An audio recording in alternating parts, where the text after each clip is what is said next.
에스겔 40장 17절에서 49절입니다. 17절. 그리고 그는 나를 바깥들로 데리고 들어갔다. 바깥들에는 방들이 있고 그 뜰 전체를 둘러 바닥이 포장돼 있었다. 그 포장된 바닥을 따라서 30개의 방이 있었다. 천사가 에스겔을 데리고 바깥들로 데리고 들어간 뒤 원문에는 보라라는 감탄사가 나옵니다. 보라, 거기에는 방들이 있었다라고 많은 방들을 보고 탄성을 지른 것입니다. 에스겔은 기존의 성전보다 훨씬 더 넓은 바깥문에서 앞문까지의 길이만 53m가 넘는 바깥들의 수많은 방들의 규모에 놀랐던 것입니다. 이 방들은 제사장들의 임시 거처나 제물이나 제사에 사용되는 도구들을 보관하는 장소로 사용되거나 성전에서 일하는 사람들이 희생 제물을 먹는 장소였습니다. 바닥이 포장된 것은 성전이 흙에 의해 더럽혀지는 것을 막기 위해서였을 것입니다. 22절. 그 창문과 현관과 종려나무 장식도 동쪽 방향으로 향한 문과 크기가 같았다. 7개의 계단을 올라가면 그 앞에 현관이 있었다.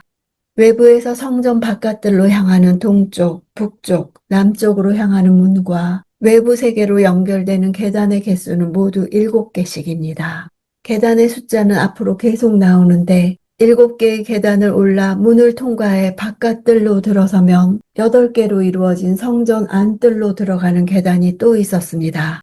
또한 성전 안뜰에서 성전의 지성소로 들어가는 곳에 10개의 계단이 다시 나옵니다.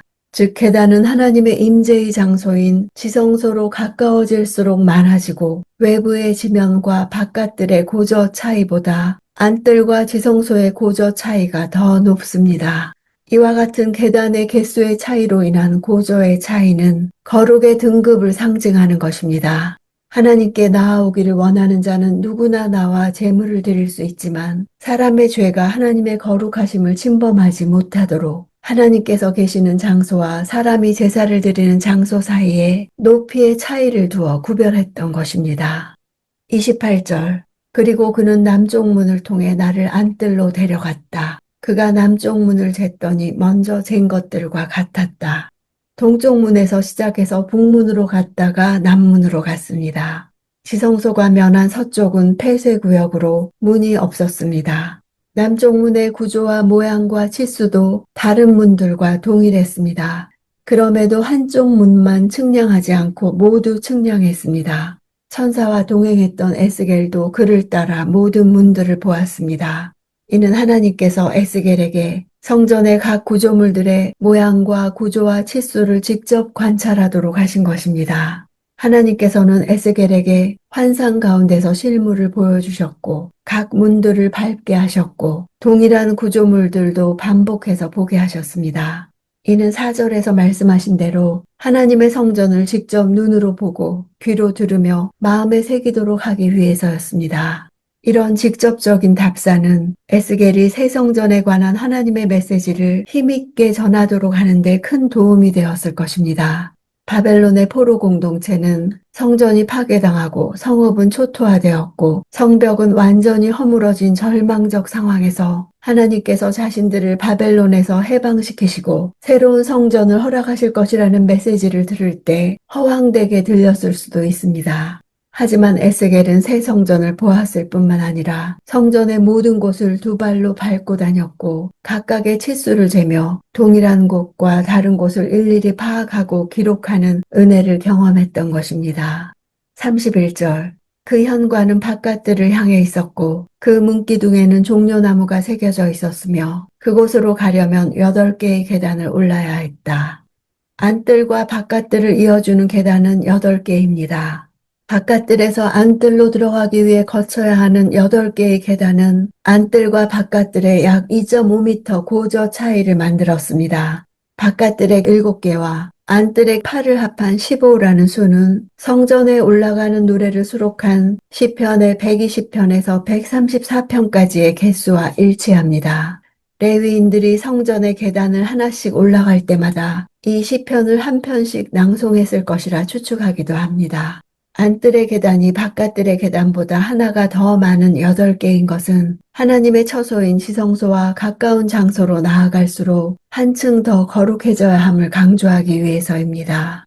41절.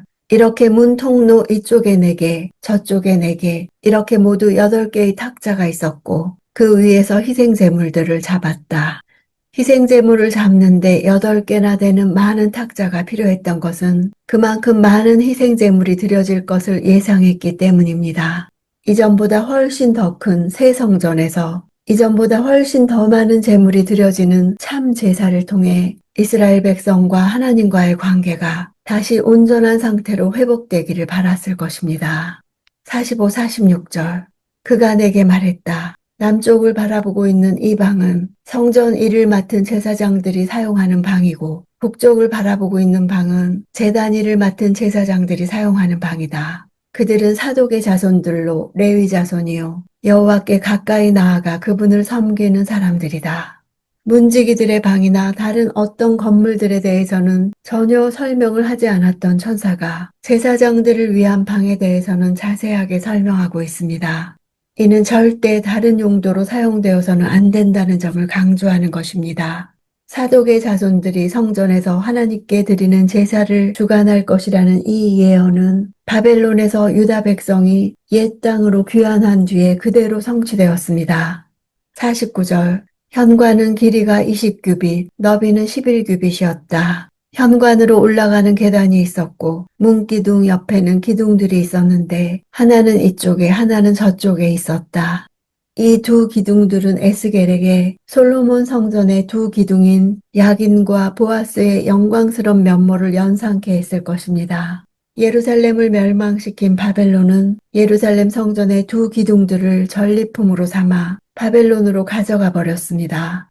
그러므로 하나님께서 보여주신 환상 속에서 성전으로 들어가는 입구에 세워진 두 기둥은 에스겔에게 큰 감격을 주었을 것입니다.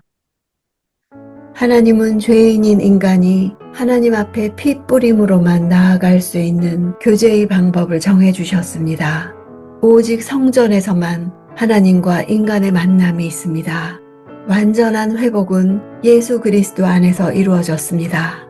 이렇듯 성전은 오실 예수님의 모형입니다. 이제 예수님의 몸인 성도가 바로 하나님의 성전이 됩니다. 하나님의 임재가 성전을 영광스럽게 하듯이 오늘 나를 영광스럽게 하는 것은 내 안에 계시는 하나님과의 실제적인 관계에 있습니다. 지금까지도 주께서 나를 성령이 거하시는 성전으로 지어가고 계십니다. 하나님의 설계대로 하나님의 말씀대로 나를 지어가시도록 나를 부인하고 주께 순종하며 맡겨야 하겠습니다.